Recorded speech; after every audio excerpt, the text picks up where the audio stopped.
This is the North Carolina Food and Beverage Podcast, brought to you by Sysco.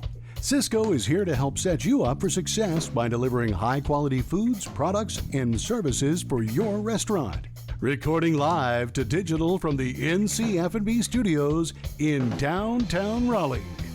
Join us as we lead you into the kitchen, inside the bottle, and into the minds of the food and beverage industry. And now, it's the bologna sandwich and lox and bagels. It's Max Trujillo and Matthew Weiss.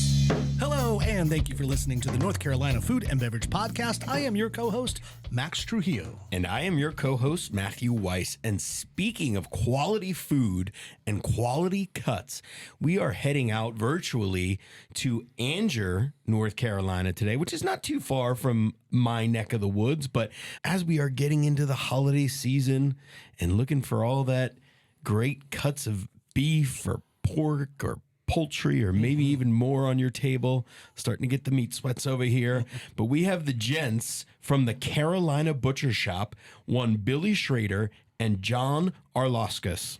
Welcome, gentlemen. What's going on, guys? Thank you so much for having us. We are big fans, so this is an absolute honor to be able to get on this show. So thank you very much for having us. Oh, you've heard this show? We have, absolutely. Wow. Oh, nice. Trying to get on our good side and graces. There you go. Now I only have to go to my softball questions here. I got to butter you guys up a little bit. Come on.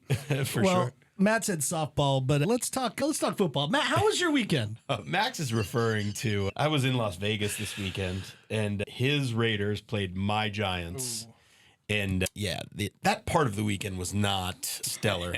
But me being, the good guy, still brought my buddy Max back a nice present from the game. It's behind the iPad there. Show him what I got you. A nice little towel. I may or may not have used that towel in some other nether regions. Right. But they definitely have tears of Weiss all inside of this. But I do like it. Thank you so much, Matt, for bringing me this. And congratulations. Yes, the Raiders beat the despicable Giants. But as I say, the silver lining is now we'll get a better draft pick. So, yeah.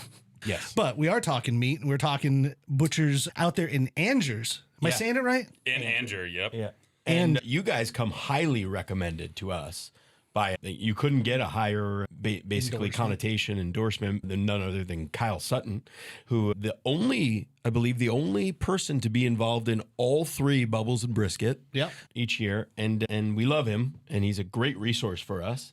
And so he endorsed you guys heavily. How do you guys know Kyle, and how did that come about? So it came into the shop one day, and we just started talking, started bouncing ideas off each other, just how to cook stuff, what proteins are good, and we started talking down to Packers. And then he was like, well, have you ever been on a podcast before? And I was like, nope.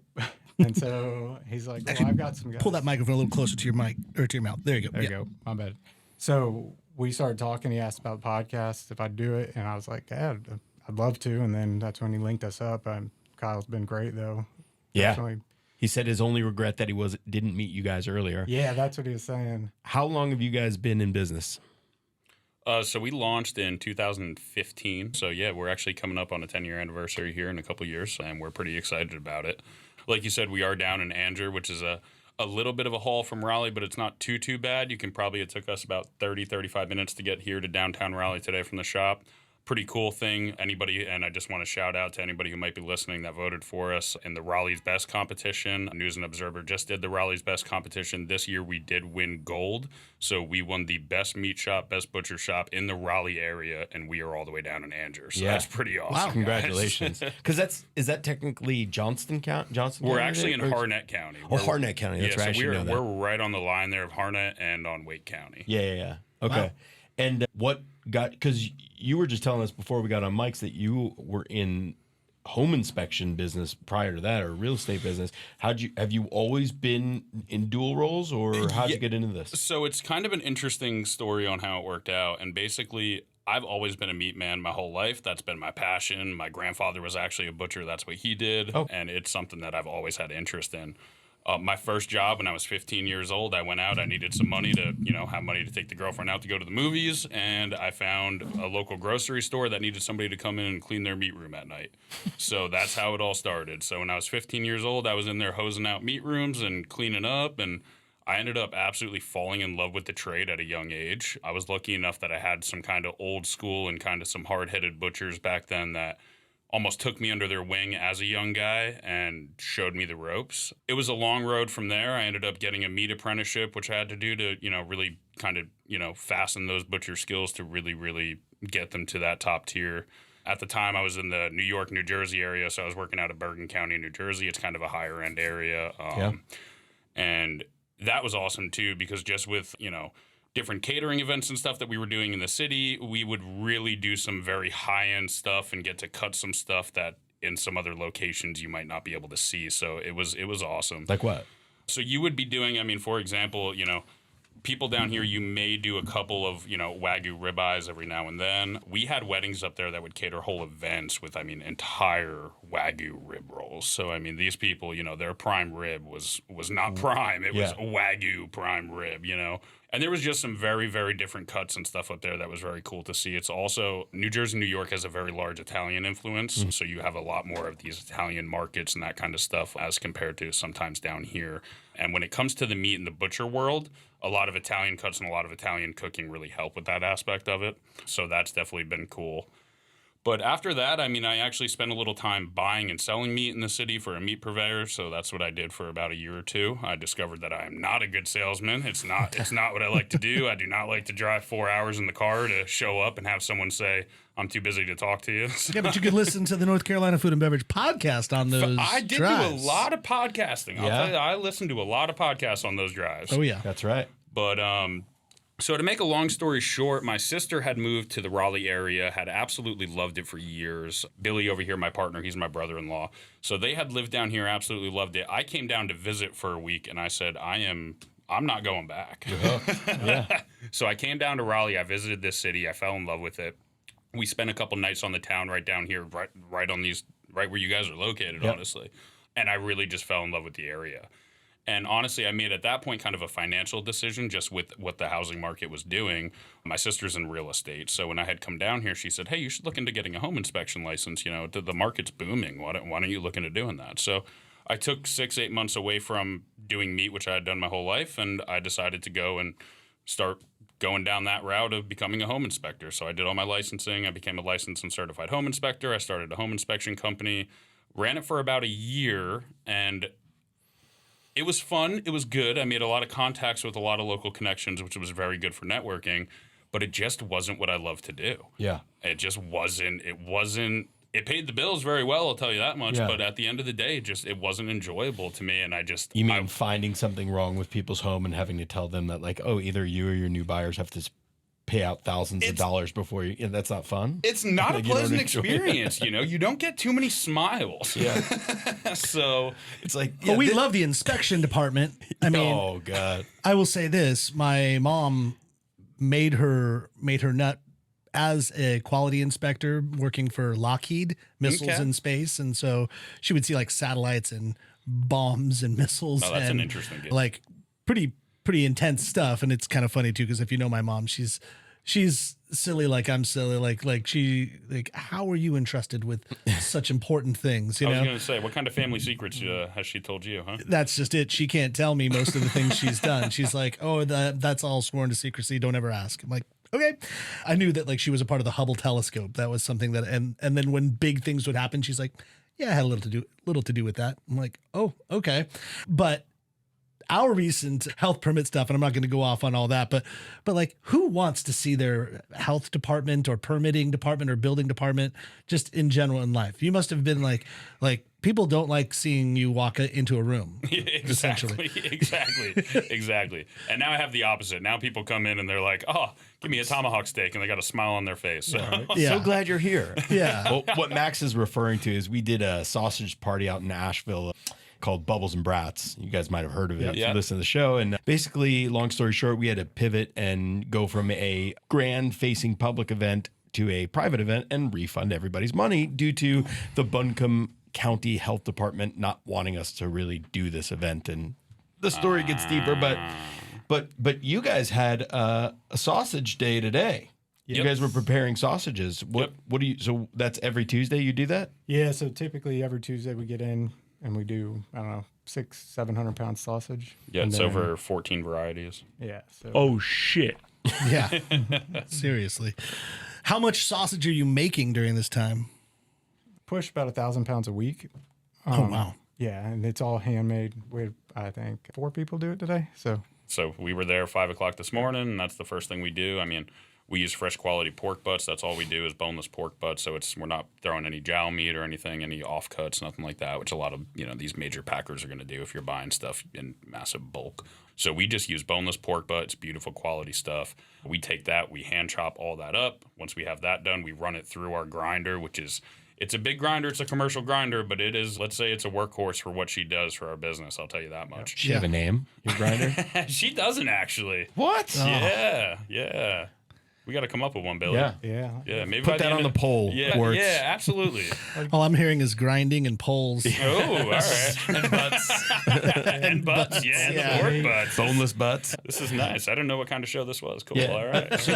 Is it only pork sausages that you guys are making, or? No, so we actually have a couple different varieties. I mean, we do our pork sausages that's the classic. But so we have a wide variety on those, ranging from a jalapeno cheese to a pepper and onion to a Cajun boudin sausage to your mild and hot Italians, your mild and hot countries. But we also do a beef sausage, which is awesome, and that's our Philly cheesesteak sausage. So all that is going to be ground up, certified Angus beef, choice brisket. So that's ground up, and then that is mixed with fresh cheddar cheese, onions, peppers, and one of our local house seasoning we use from one of the local guys over here right at the Raleigh Farmers Market, Daddy Bob's. His seasoning big is shout out fantastic. Daddy Bob's. Love Yeah, that place. absolutely. Well, that makes me think that we need to mention something. We talked about it before, but I want to know a lot more about your sausage making prowess and some of the technique. But first, I do want to take a quick moment to speak about our title sponsor, which is Cisco. If you're in the food and beverage industry like you guys are, I'm sure you already know Cisco is the leader in global food service, bringing you fresh food, and fresh ideas. As for the fresh food, we're talking custom cuts of meat, beautiful produce, high quality seafood, plus local and regional specialties. Truly everything you need for your thriving food and beverage service. And the fresh ideas, a network of culinary experts to consult on your unique business plan. Enhance your menu, your sausage offerings, stay on top of trends, and get more efficient as you strategize with the best. Yeah, plus they put it all at your fingertips at Cisco Shop. Easy online ordering for whatever you need, whenever you need it. You can search Cisco's complete food and service catalog and place quick and easy orders on the go with any device. Visit Cisco.com, that's SYSCO.com, to learn more about Cisco Shop and the other great ways Cisco can help grow your restaurant or shop business. Yeah, Cisco, at the heart of food and service. Yes. But that's the question I had, because as Matt was talking about with Bubbles and Brats, we were getting very deep into the conversation about sausage making. We had a couple of chefs make some sausage there in-house. And the one thing, Chef Bobby McFarland, who's great, and he worked for, was it BLSA Salumery up in New York? You might know that place because from where you're at. It's all about the fat content, right? Or at least the management of the ratio. So like, what does that mean? I mean, because if you just put a bunch of a bunch of pork shoulder into a casing, it's going to dry out really quick, I would assume. So like, what's your process and what's your secret blend? So honestly, we've actually found that just using straight pork butt, which is going to be that nice upper portion of the shoulder, we keep that fat cap on it, and we do add a little bit of fat as necessary. It's kind of difficult, but after 10, 15 years of doing this, we just kind of know that from how she goes. I can tell. But you definitely need a good fat content to that sausage, or it is going to dry out. So a lot of times people look at this grind or this mix that's going to go into sausage, and they're like, well, "That looks overly fatty. That doesn't look natural." But that's what sausage is. I mean, that's how it's been made for thousands of years. Yeah, I mean, but so you're not taking. Yeah, you're saying leave the fat cap on. That's usually like an inch and a half or so, 2 it's inches. at least normally an inch on there. Yeah. And then, like I said, we go straight down with it and grind it right down, and it makes an awesome mix for us. Hang on. Okay. And I'm going to apologize, put a disclaimer on my naivety here, but I'm confused. Somebody said, you said pork butt, but it's not the butt? No, so it's the shoulder. Yeah, so pork butt is actually I never knew that. Is actually going to be the upper portion of the shoulder. Okay. Just and- like the butt end is why they call it And I mean, that? that's, you'll hear it called the Boston butt, but that's going to be the upper portion of the shoulder. It doesn't have the shank or anything attached on it. But That no, seems weird to me as like somebody who's not a butcher at all, because like your shoulder seems like the least like meatiest, fattiest part of a person, but I guess not by the pig because they have Not all the by the extra pig, fat yep, from like the neck and all the area. exactly. And it gets worked, which means it's got plenty of that, it's got that intramuscular fat in there. And that's what gives you all that fantastic flavor. Those muscles are getting worked and worked hard compared to your center cut loin, which is running straight down the backbone of that animal, which is pretty much staying straight all the time. And that is why that pork loin can be very tender, but it can dry out on you very easily too, But so those non-worked muscles will be a little bit more tender. Those worked muscles clearly are going to have a lot more fat to them. It's going to require a different cook. You're definitely now you're looking at a braising or smoking item compared to just a quick, get it to 145 or 150, however you like your pork, and slice it down. Right. But absolutely. So yeah, the Boston butt's going to be that shoulder up front, and then your actual butt of the pig, that's going to be your ham. So that's going to be the ham everybody talks about. Yeah. I'm reading it right here, and who knows, because this is just like lore of like whiskey and bourbon and all that. It's like everybody has their own version of it. But this on southernliving.com, we could maybe trust them, said New England butchers took less prized, oh my God, now pop-ups are happening, less prized cuts of pork, placed them into barrels, and shipped them off to other places. And these barrels that the pork went into were called butts, the author explains. The particular shoulder cut became known around the country as New England specialty, and hence it became the Boston butt. That's very interesting. I just learned something today. There you go. That explains why. Thanks, it's a butt. Google. Yeah, thank you, Google. That is. Thank you, Southern Living. We can give them a little. Give them a shout out. Give them a shout out. By the way, now on all your Instagram feeds, it's going to show up saying, "Would you like to subscribe to Southern Living?" Right. Oh, I thought you were just 10% going to off. get a lot of butts. Oh, but that too, maybe. Be careful of your TikTok feed this week. A lot of butts in your TikTok feed. Billy, I'm so glad we came today. You know that? Billy's like, I must be talking butts all the time because that's what my TikTok He's feed like, wait a second, always. that's off? Yeah, That's your unusual. sister's not gonna. Don't let his sister look at your Instagram feed today. Yeah. Right? I do like the idea that you're saying almost like think like less is more with the like you're not adding extra pork or extra fat or anything like that. And it almost makes sense. Like, yeah, as long as you just took this piece and then just grind the whole thing and put it through, it kind of works itself out, right? Man, it's simple. If you keep it simple, use quality, fresh ingredients. I mean, it's fresh, never frozen. Yeah. It's getting ground. We are hand mixing it. So we take it, we season it by hand. We have our recipe book, but we do everything also by eye as well. And I mean, we do it how we would cook it at home. And that's the key to it. It's fresh. It's stuffed directly into casings, and then we hand twist it all up. And again, I mean, you're talking 1,000 pounds of sausage that has to get hand linked by our team. So, the shout out to our team as well because they do a tremendous job. Could you outsource that or have like I assume you can have a machine that makes it? Yeah, I mean, the casing. You can. It's just it's not. It's not going to be the same, you know what I mean? We are all about that quality aspect of having our hands on the product at all stages of it. I mean, it's so important. We have that passion in there as far as going back to old school roots with some stuff. We talked about Cisco earlier. You were talking about sourcing, and so there's all different places that we source meat. Clearly, Cisco, we have a great relationship with Cisco. They're an awesome food service company. So to anybody out there listening, I can't say enough good things about them. If you do have any issues with them, they're extremely responsive. They will work to keep you as a customer. But we do source some product through Cisco, through specialty lines. Obviously, we have to work with their meat specialists. You guys had Brian Hudson on here not too long ago. I was listening to that one. Some of these guys at Cisco, they have to do a little extra legwork for us compared to maybe just some of these restaurants that are buying a buckhead pre-cut steak or something like that, because I need to know exactly where my beef is coming from so I can sell it to my customers. So they do a little extra legwork for us on sourcing. But yeah, we definitely do some good amount of business with Cisco. And then we also have a lot of local farmers too that we work with. And I'm going to let Billy take it away on an awesome local company that we just started working with called Wilder's Wagyu. Yeah. take it away. You're Billy. wearing the hat. I am wearing the hat. I got to give them a huge shout out. So they started back in 2020 during COVID and started doing the Wagyu, and it's 100% full blood. Bring it down. Oh, There you go. there we go. little bit better? Yep. Yeah, that's All right, great. cool.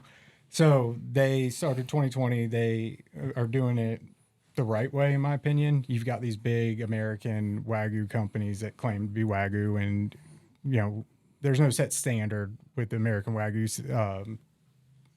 Association when it comes to really tracking the Wagyu. And there's it no could be- grading system. Yeah, there's so. exactly. So they can say, "Oh, we got Wagyu," and put a ridiculously high price tag on it. So just for those that don't understand what Wagyu is, like what's the typical, like where does Wagyu come from? What is it in general? So that then we can kind of dial it down into why Wilders is doing it their way. All right, so Wagyu is it's a term for cattle or cow from Japan. It was brought over here in the mid 70s to do some research on at the University of Colorado. And these are the genetics we're talking about. Yeah. So So just to even take that back so that's it didn't originate in the Kobe or like they're initially So Kobe beef cows. There's there's- difference. So all Kobe is Wagyu, all yeah. Wagyu is not Kobe. Right. So it's like the analogy of all bourbon is whiskey, not all whiskey is bourbon. Exactly. Yeah. Correct. Yeah. So Kobe has to come straight from the Kobe region. Yeah. Even So- more like champagne, actually. Yeah. So Yeah. there you go. Like It's the French, regionally, yeah. Yeah. But the technique, I guess, would be like Wagyu, right? Like so it's actually No, the it's- breed. Yes. the breed. Okay. Yep. Yeah. Got so it. you've got 4 breeds of Japanese cows that are all qualify as Wagyu essentially. So anyways, they brought those to the US, and then Japan later on in the 90s was like, "Hey, this is a gold mine. We're not going to export anymore." Oh. So anybody that had cattle from Japan was like, "Oh, this is it." So We got to stop butchering and start procreating. correct. And so what everybody did is they used that name and they started, Snake River Farm, for instance, they were probably one of the most well-known, I Yeah. guess, American Wagyu companies. So they went and did their own thing and they kind of started that market. But are those cows like if you buy steaks from Snake River that are Wagyu, are they the actual same genetics? Like are they Partial. They are a mix. Yeah, They are so mixed. you've got F1, which is 50-50 between Angus and Wagyu, or the Japanese Wagyu, and then you've got all the way up to F4, which is going to be your full blood. So that being said, you get ridiculous price stickers on these American Wagyu companies that are claiming that they're Wagyu, and then you also see Wagyu in Walmart, and you're like, well, how's that special? Why is it so cheap when I just see Wagyu? Yeah. Well, what's boiling down is that these people are, if they have a 16th of a genetic Wagyu. line percentage, You then can market you can it. market it as Wagyu, and nobody's got a set standard. So that brings me back to Wilders, is they are 100% full blood, which they've kept their herd completely separate, and they're not intermingling or mixing. So that is super cool to us. It's local. It's something that's fresh. I mean, freshest beef you're going to find around here. Where are they? anyways. They're actually Turkey, North Carolina is where their ranch is, but they're downtown Clayton is where they've got a shop there. Oh wow. And then they just had a shop opening up in Turkey as well.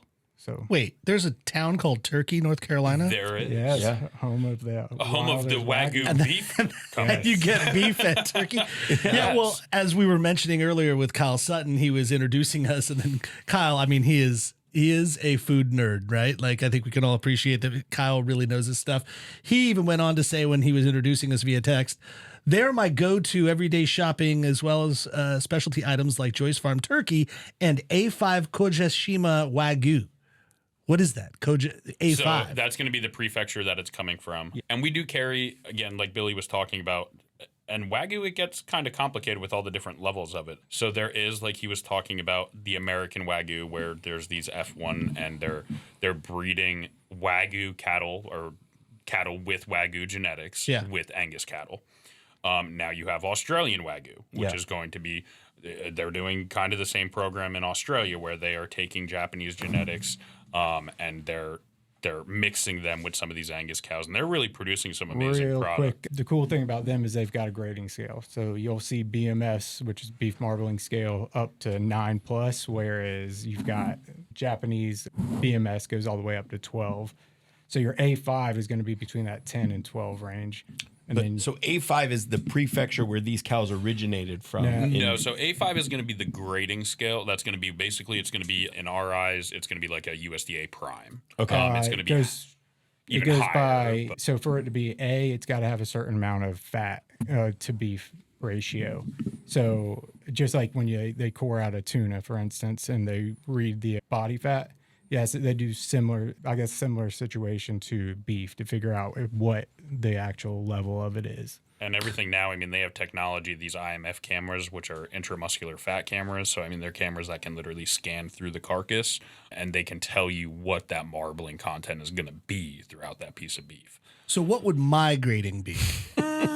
What would, am I a B? Am I a C? How much grain are you eating? Yeah, that's what it all goes off of. I had pizza this weekend, so That'll help. yeah. Okay, so No. but take this back to the basics. So, I mean, again, naive question, but if you took same cuts from a purebred Wagyu and from a purebred Angus cow, and you cooked up the steaks, what's going to be my difference? Like, obviously, so what I'm hearing is fat content and marbling, but I mean, that is the difference. No, that is the difference at all. We got a little bit different too. So health benefits. Let's get into health benefits with Wagyu. So that intermuscular fat and that soft fat that renders out adds all the flavor more in your tenderness, right? That's obviously great, but it has more omega-3s and 6s than in salmon. You also have some oleic acids that are in there that help reduce inflammation. Like there's some legit health benefits. So you're not just paying for the name or the flavor per se, whereas a huge misconception where people sit there and they're like, oh, that piece of meat's way too fatty. You know, that can't be good for you when it's exactly the opposite. So Well, that's the argument that you're going to get into for a lot of variables when it comes to meat eating. And when we have people that talk about plant-based food and plant-based proteins and all, they're like, you know, red meat's really bad for you. It's like, well, no, red meat's really good for you, but it has to be the right red meat, right? Well, I mean, exactly. You I could mean- have really trash Taco Bell bean burrito red beef, although I doubt any of that's actual beef. Right. But you could, oddly enough, 1/16 is actual beef. yeah, it's like what's the politician? What's her name? She always claims to be Native American. She's like a 1/64th. I always forget. Elizabeth Warren. There we go. Yeah, she's always like, I'm a Native American. It's like you drove by a reservation one time, but yeah, if you're having high quality red meat like beef, it's going to do well for your body. But if it's the same to be said about anything, right? Like if you just had tomatoes that were grown naturally in a beautiful farm, as opposed to just something that's maybe grown, you know, like in a greenhouse and, you know, not treated well, like it's not going to have the same type of vitamins in it as well. So that's probably more indicative. So maybe we should be looking at the grade of our meat as opposed to just the idea of having beef, like whenever. Absolutely. I mean, that's one of the big things with us is we're always going to give you the best quality. We carry certified Angus beef, which is, you know, top of the line in my eyes. So even their choice stuff is the upper 2/3 of all choice rated beef in the U.S. And then you've got your prime that's top 3% of all rated beef in the U.S. So that's something that we pride ourselves on, and we're going to continue to push out the best product at the most reasonable price, because at the end of the day, a happy customer is going to come back, you know what I mean? And they're going to appreciate what we're doing.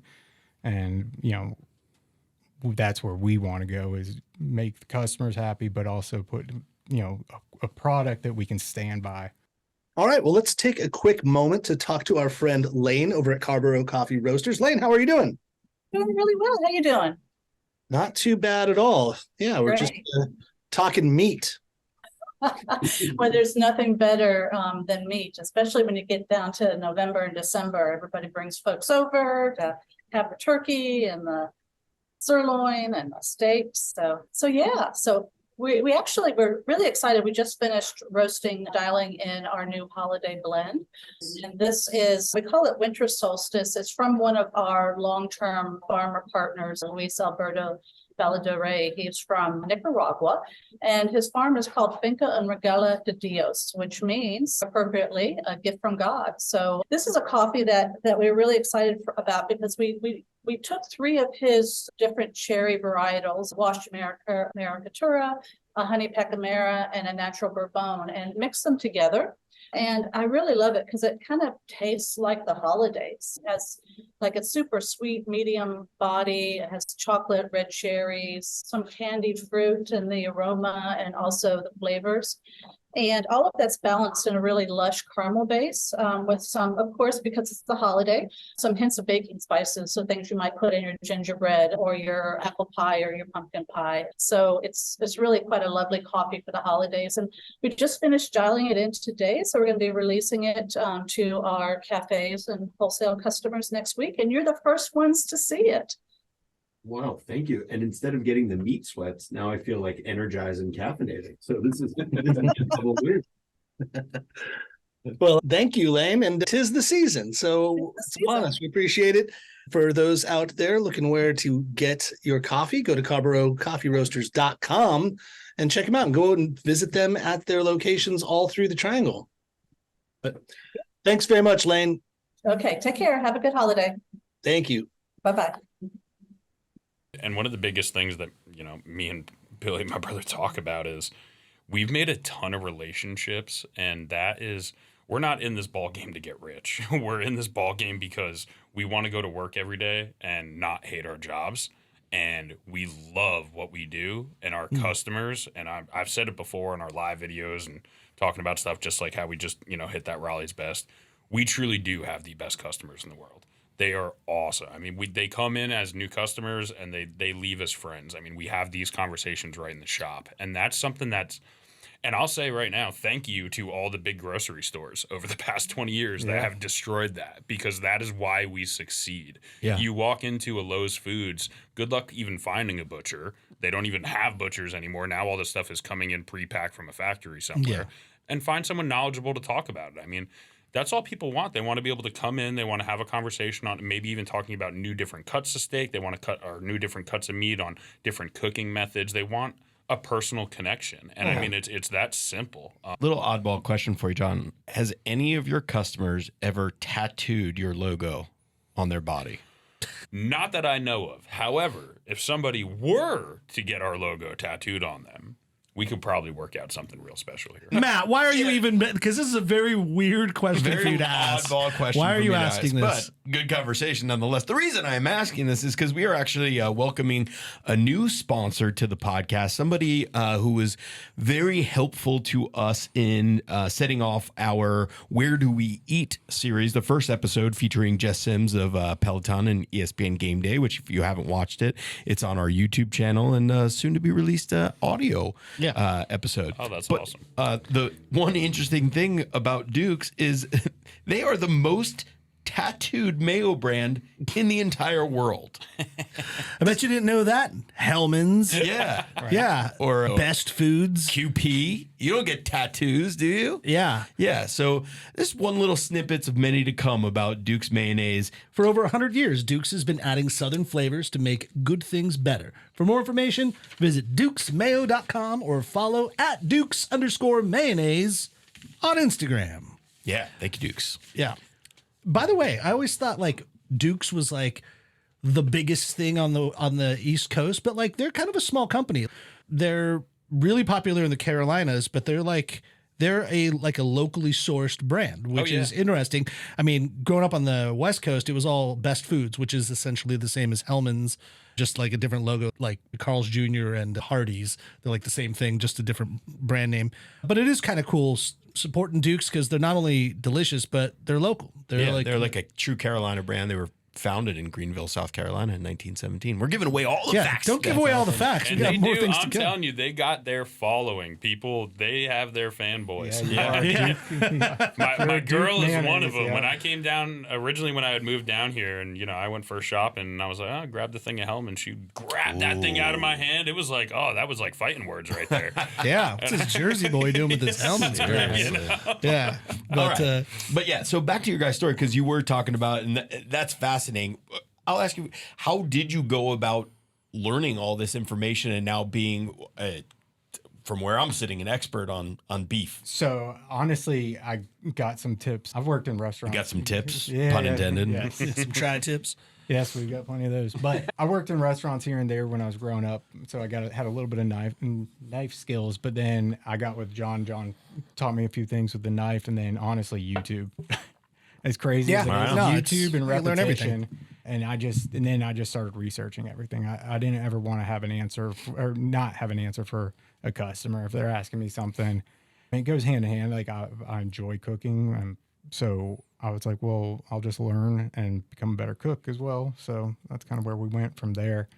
Never saw myself going this direction though.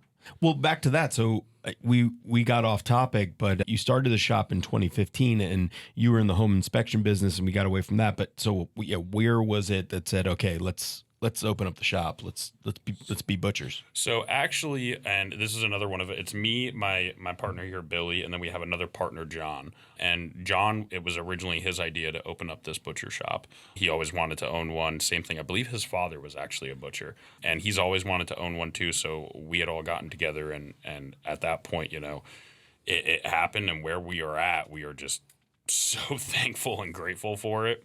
And then, like Billy said, within the past few years, COVID was crazy for us because all the restaurants were closed. Right. And speaking of Cisco, we were able to kind of help out Cisco just like they were able to help us out.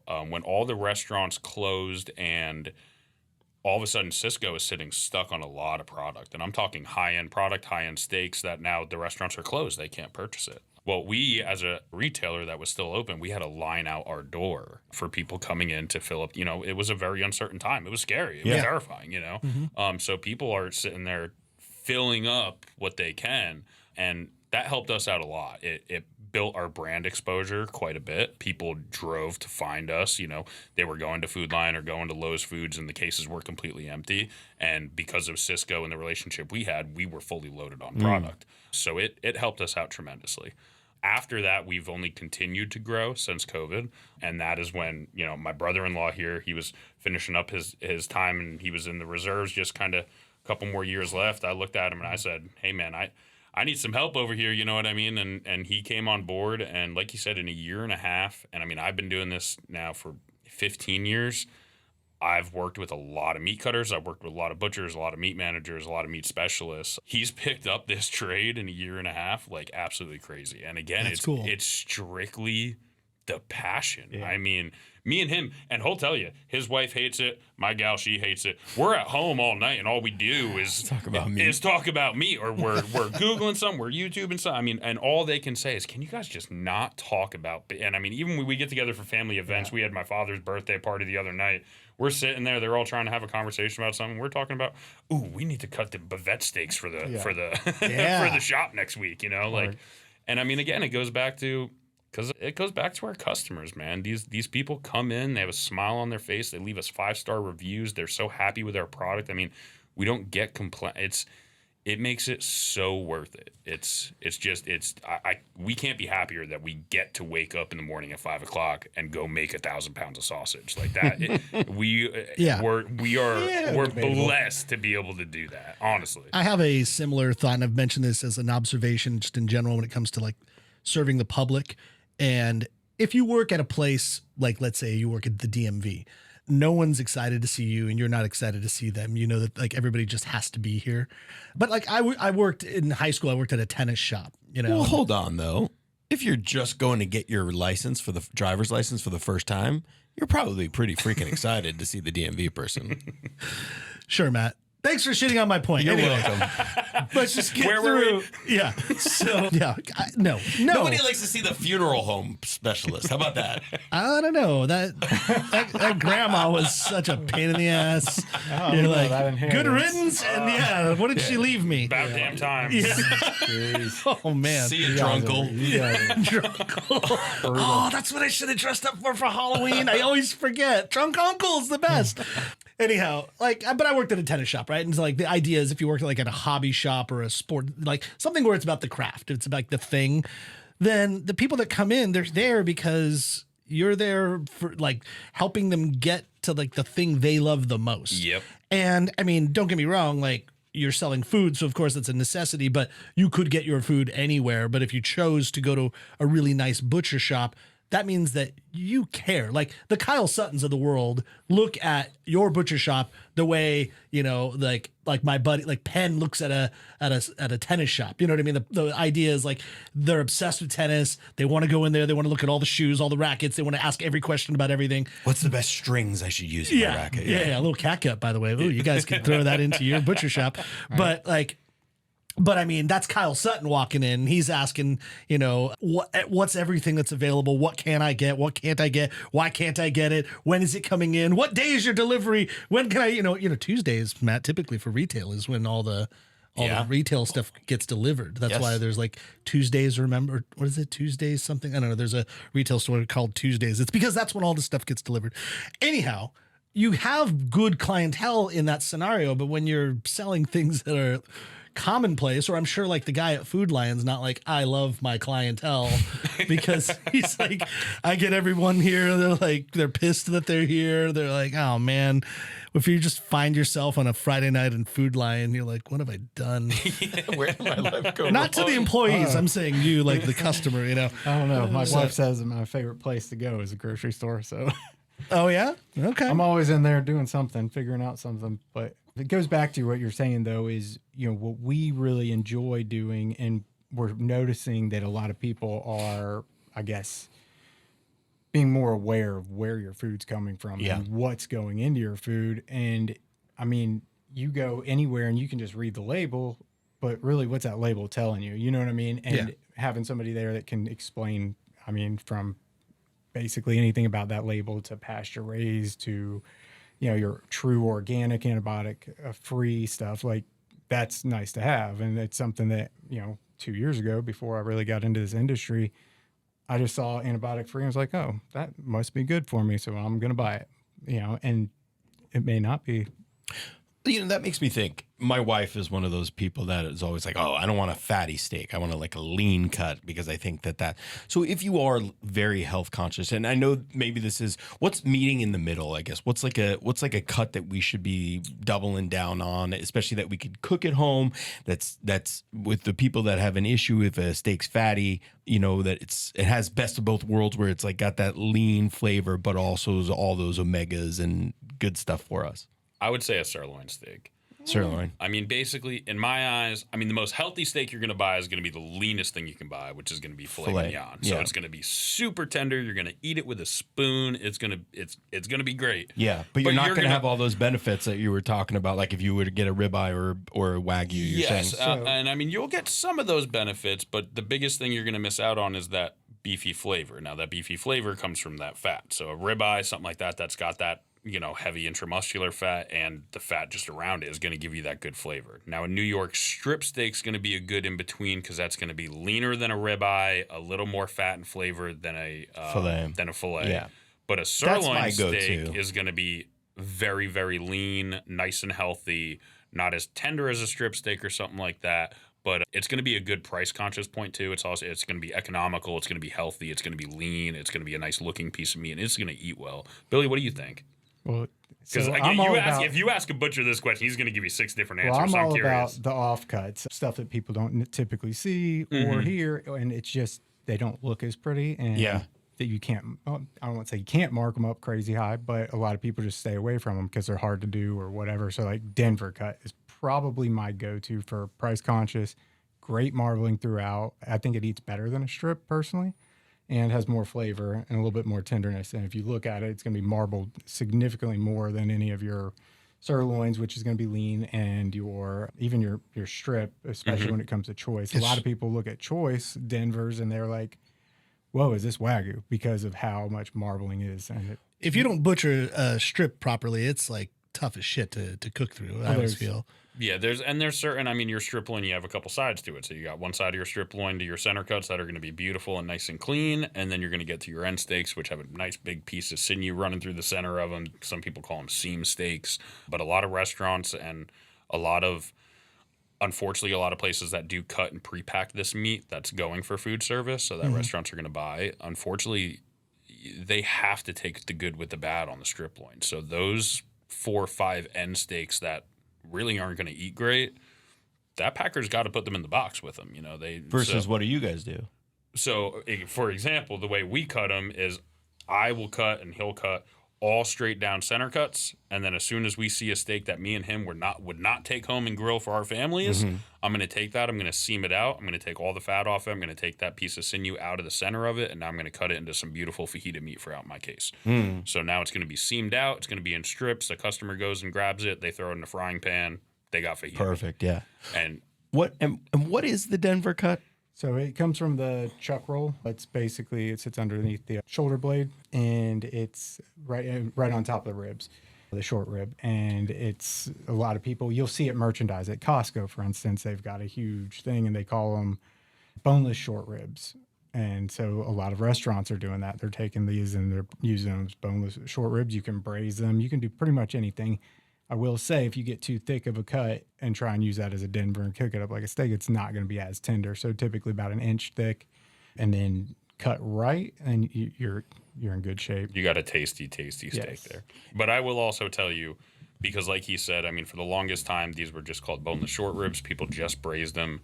If you have not taken a boneless short rib out of a chuck roll and braised that thing down, it is You're missing out. one of the best pieces of meat you will ever put in your mouth. I mean, it is pot roast on steroids. It is absolutely unbelievable. You can do it. He's done it in the Instapot a few times for me, and it is. I'm a big Instapot guy. That's the insider tip right there. Denver, so Denver steak or boneless short rib in the Instapot. And again, I mean, Denver steak, don't put it. yeah, Denver steak, you can just grill it that up. Yeah. Oh, okay. So yeah, that's gonna, like I said, that's gonna be a great eating steak, but significantly cheaper. And that's one of maybe 6, I would say, steaks right now that we're carrying that if you Nobody walked into a else. Food Line or somewhere else, you're not going to find flat iron steaks. Nor would anybody Bavette really know steaks. what it is. I Yeah. mean, Bavette, I'm sure West Coast over there knows what it is. I know what the Bavette is, but Yeah. actually I learned it because of a chef that I knew out here. And Okay. but that's like that. Isn't it nicknamed the chef's cut or like the It chef's is strip? one of them. Yep. So you've got the Bavette that There's only usually like enough for like one family on a cow, right? Like it's a smaller cut, So isn't that right? It's a sirloin flap is where it comes. So there's 2 per cow, and it's about 3 pounds. But it takes a little work to does. merchandise it to get it to a point where it's ready to eat, and that's why it's something that for a long time. I mean, people were, and it goes back to skirt steak. Skirt steak, for example, which is now, I mean, and everybody in the food service is going to know if they've tried to source outside skirt steak and bring it in for their restaurants, any of the Mexican restaurants out there, they're going to tell you it's unbelievably pricey for outside skirt steak. Where 10 or 15 years ago, skirt steak is something they ground. Yeah. I mean, they took skirt steak, and when I first broke into this business, we would put it into our grinder to make ground beef. And now it's selling for $20 a pound. Jeez. And that's strictly because of, I mean, after it took off on Food Network and after it took off on all these different, basically it got publicized as something, as a very good cut of meat. And that's changed the market on it. It's changed the price on it.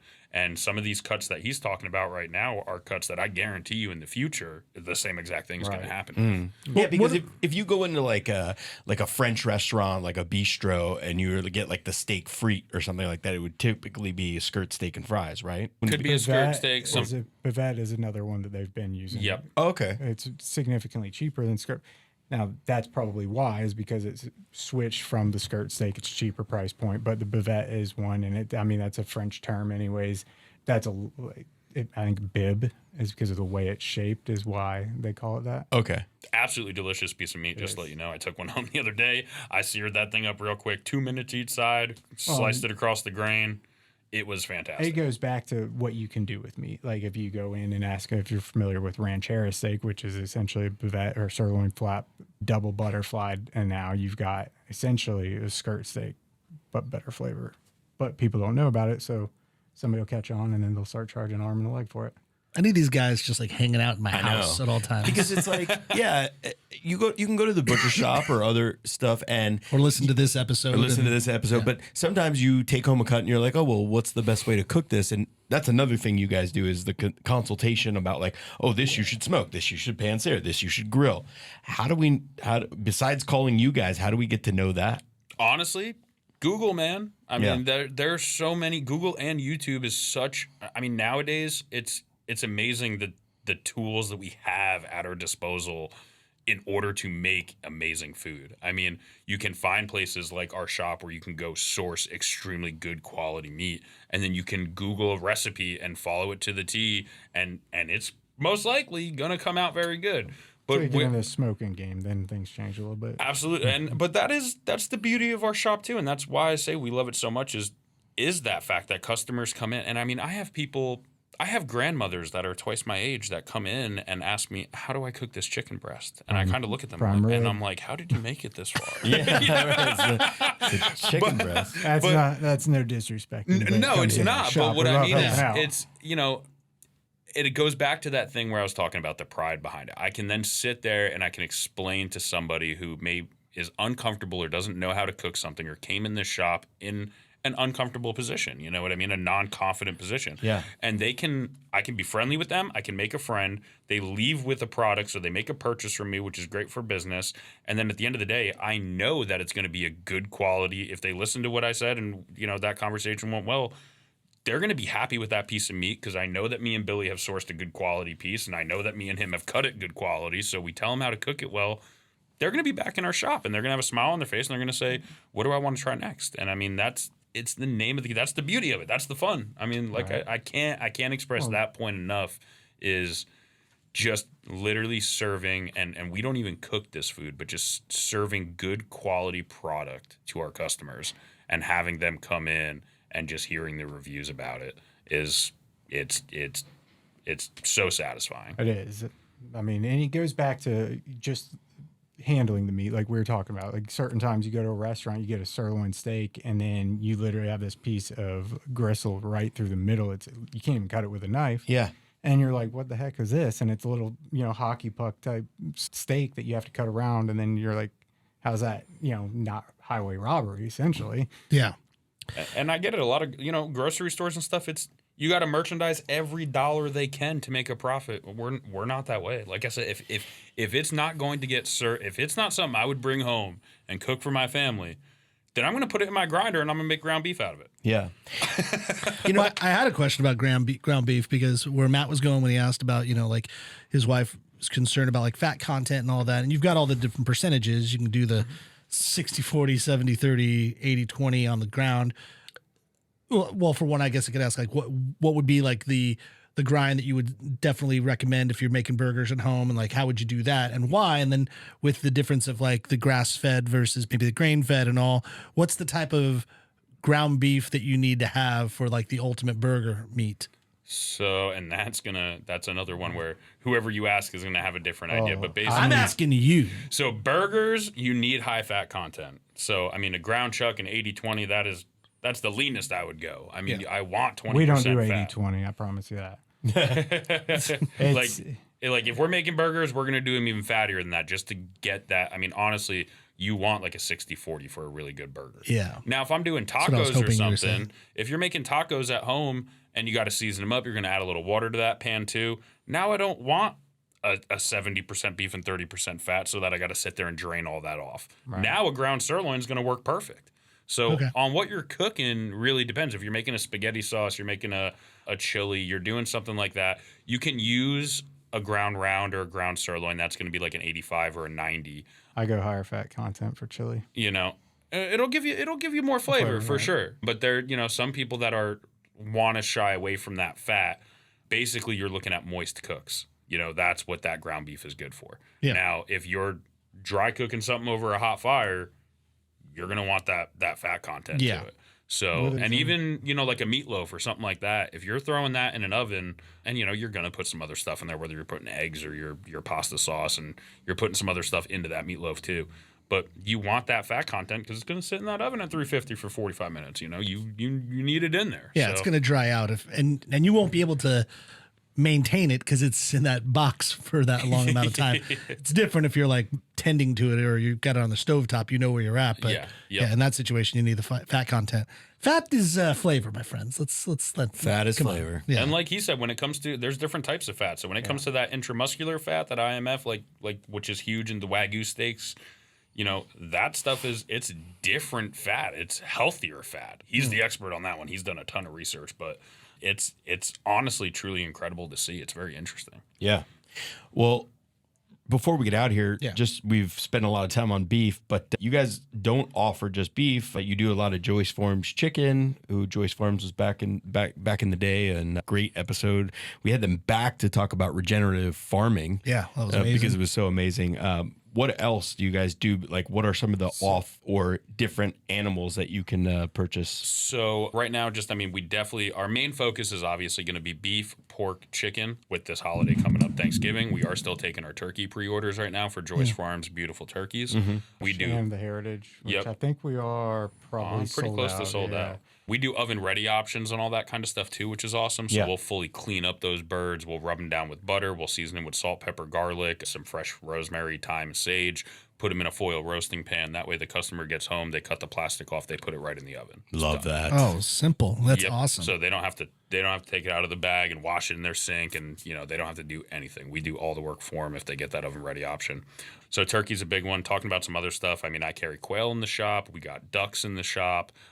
Our pork selection is absolutely huge. Bone-in, boneless pork chops, we cut a ton of. We cut them every single day. Fresh pork belly, we cut every day. We were talking about those Boston butts, the pork butts, absolutely have those. So, and then we got a Chicken, good all selection, poultry. of seafood too. So, we get fresh salmon in multiple times a week. We sell a ton of salmon. People love it. Our salmon's very good quality stuff. It's fresh Atlantic salmon. We do have a seafood selection that's kind of more on the frozen side too, with all different shrimp, tuna steaks, that kind of stuff. But yeah, so there's a wide variety in there, and then that's not even mentioning all our different sauces, Grill. seasonings, rubs, grill supplies, all this kind of stuff. And I'm not sure, we haven't really mentioned it, but So, there's some excitement coming soon. I don't know which Spill direction the you're beans going. out. Drop it, boys. Yeah. Drop it. No, but we're in the process of bringing in fresh ostrich as well. Oh, yeah. So that's super lean. Working with those guys, they're actually out of North Carolina, another local company that we're looking. We've been in contact with. This They have ostrich in North Carolina. third largest Yeah. farm in the U.S. too. Yeah. I Very always cool. have this impression, and maybe it's the Sideways movie or stuff like that, but also it's ostrich come from California in this country, like for some reason.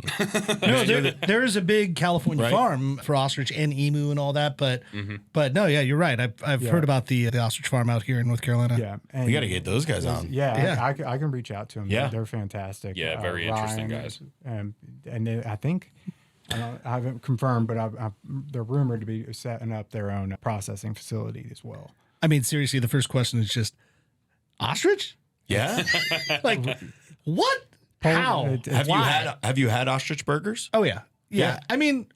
Yes. It's fine. The why is for those also. Well, it's alternative, but it's also it's like it's got that gamey flavor, but it's super lean and healthy. Like It the is fat extremely it's not high fat content. Correct. Super lean. You have Yeah. to add fat to it when you I'm cook it. going to go out on a limb and say that, and I don't know these ostrich folk, so don't get mad at me if you say this, but I bet they're like huge into like indie rock, and they like they drive like they drive like a Subaru Brat or an El Camino. Like they don't do common stuff. Like their thing They're is their own type. They're their own. yeah, it's like their Oh, yeah. own breed. They're like whatever it is. We talked about there's like the Dukes and the Hellmans. They're like we make our own. We Right. make our own from, Right. from scratch.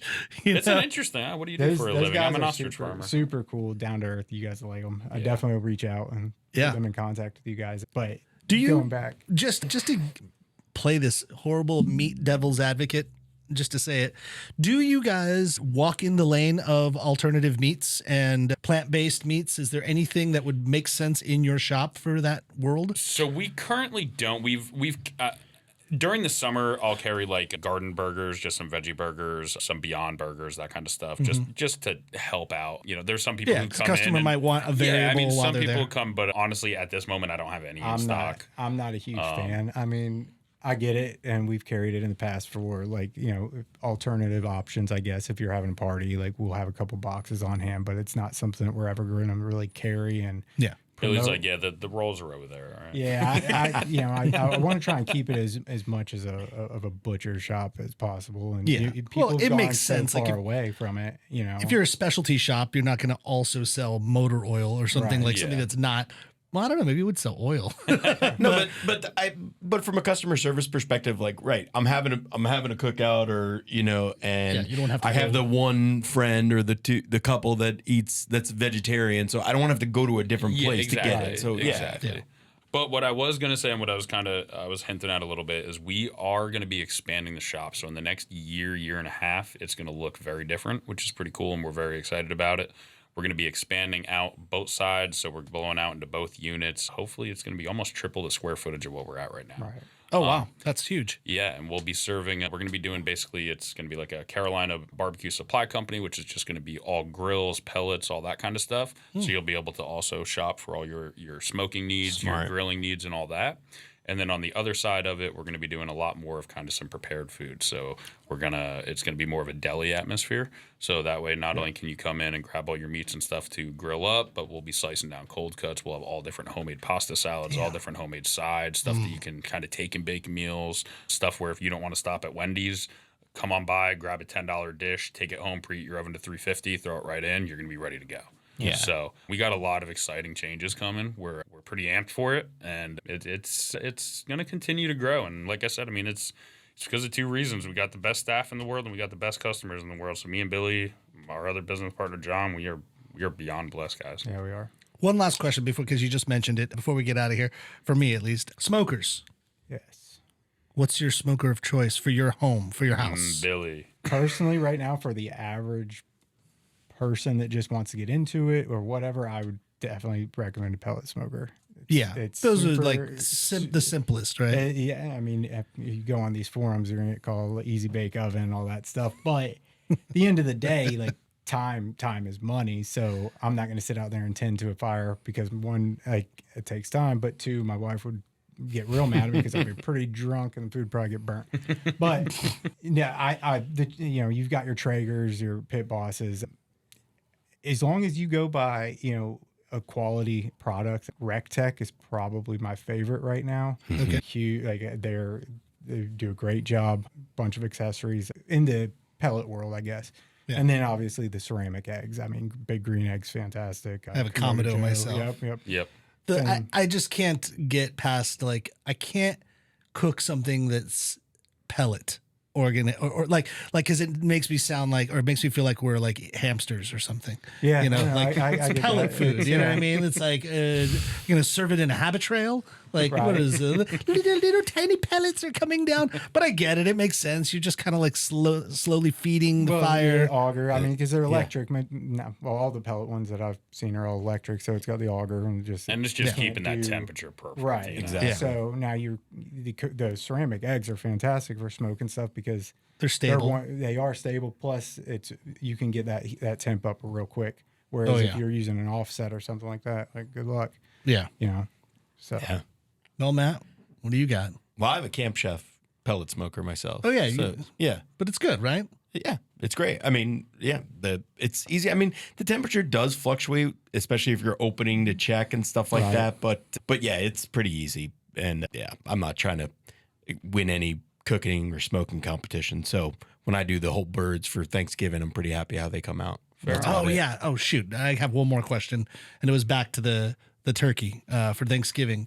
So I know like where we're going, we always do a couple different turkeys. We're gonna smoke a turkey and we're gonna deep fry a turkey. Beautiful. Oh, When it comes to the preparation for each, is there one like would you advise to prep the smoked turkey different than the one that's going to be deep fried, and how would that be? Yeah, so the smoked turkey, and he'll let you know. I mean, first off, you're going to want to add fat to it because it's going to be in there for quite a while. So a lot of butter, if you can get. I mean, we sell like a Wagyu beef tallow, which would also work beautiful on that. If you cover put it that. under the skin or you put it on top of the I would skin do or both? I do both. Yeah. So when I do the oven readies and me and him Yeah. play with the butter, it's going everywhere I can get it. Yeah. And then the deep fry. Deep frying a turkey is going to be a whole different ball game because it's almost like just frying chicken. So that I would just really do a really good dry rub on it, a nice dry seasoning. I would use it brine too. I'd probably brine it for some time, then let it sit out, get that, You want to draw that moisture out. Yeah, do usually you get like an igloo or like a cooler the night before, throw it in the brine, let it Yep. sit out overnight, and then I guess it's really important to rinse it Yes. If you wanna- don't rinse it, yes. it's going to get way too Well, salty, right? Yeah. You want to rinse it, and then you also want to. She wants to be nice and dry before you Yeah. obviously drop her in there. So, So yeah. we've Or all else seen the you'll videos of burn a people. house down. Yeah, we've all seen the videos of people dropping frozen Right. turkeys in the fryer. So, Right. Yeah, let's not do that. Yeah, Be water and safe oil and don't mix. sane. Yeah. All right. Well, All right. Well, guys, I am certainly hungry right now. So thank you for what you guys do. Good luck with all the new stuff coming. We got to get out there to Anger. And Yeah. I yeah, recommend. man. Yeah. Check out you're our burgers. first Anger folk on the show. Yeah, people Yeah. think we're on the other side of the country, man. We're not that We're far. not. No, and there's this is a secret that people are going to be mad at me for letting them know, but actually not apparently, I know this, but because in my former role, the ABC store out in Ander has some of the best bourbon collection probably You know in the what's state. fun? We have a massive ABC store. We do. Yep. Yeah, and so that's another good reason, and a great ice cream shop too. that Yeah, I've heard Sunny about. Skies, right? Sunny Skies, yeah. So, yep. So Sounds like you gotta what spend a are day you trip gonna do? Yeah, you get a full day trip, huh? Yeah, for all those you out there, go to the Carolina Butcher Shop. You will eat extremely merrily. Thanks for listening to the NCF&B podcast. And if you've stuck with us this long, review us on iTunes and remember, 5 stars are encouraged.